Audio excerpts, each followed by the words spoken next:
The escalating cost of living is impacting negatively on the majority of Zambians who are finding it difficult to have 3 meals per day, thereby undermining efforts to combat malnutrition.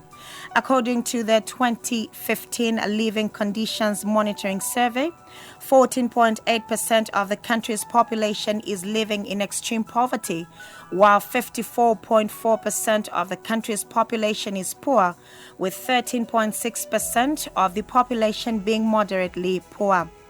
Gordon Yalenga brought us this report. As the saying goes, a balanced diet is key for a healthy family and a productive nation. But certainly, under the current economic condition, it is difficult for low-income earners to observe a healthy diet as prices of commodities continue to escalate. According to the Jesuit Center for Theological Reflection monthly bulletin for the month of August 2018, the cost of living for a family of 5 living in Lusaka stood at 5,400 kwacha. This is not just on paper. People are feeling the pressure.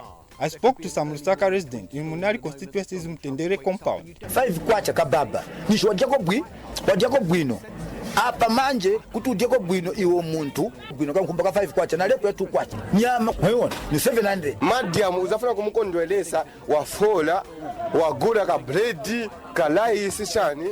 But vijava kasila, uzanga nawe na pressure usaka vijava kuti bwere. But my neighbors, bazangana. Why is so flying up and flying up? When I wake up, the first thing that I always do, I drink tea as usual. Vana za develop malnutrition or if vakulu za develop malnutrition. So definitely making sure kutola at least even my fruits. Available statistics shows that at least 10% of Zambian women and men aged 15 to 49 years are underweight, while 23% are overweight, reflecting poor eating habits. Zambia Medical Association Public Health Chairperson Dr. Nsofwa Tsukwa has advised people to look out for cheap foods that are rich in proteins, carbohydrates, mineral salts, and vitamins to avoid malnutrition. It's actually more expensive to, let's say, if you look at junk food or things that are high in saturated fat. So in terms of a balanced diet, if you still have the ability, it's just maybe we need to educate people a bit more to say how to balance the diet on a budget. Because there's plenty of healthy foods like kapenta, beans.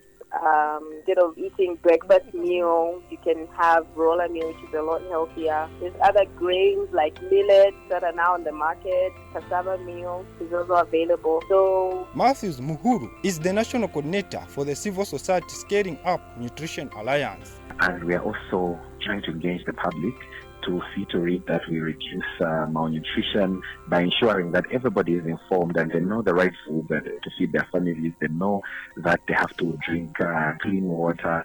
They have to also bring in the aspect of sanitation. But we are also engaging, the private sector, because we know the private sector contributes, a huge percentage of the food that we consume.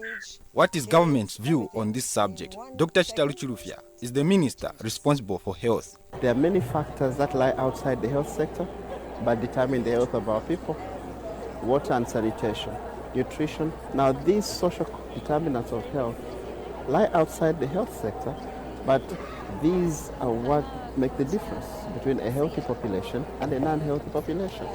It is clear that more has to be done to ensure quality health for all, in line with the aspiration of the 7th National Development Plan of not leaving anyone behind. Reporting for 5FM News, I'm Gordon Yalenga. Up next is business news.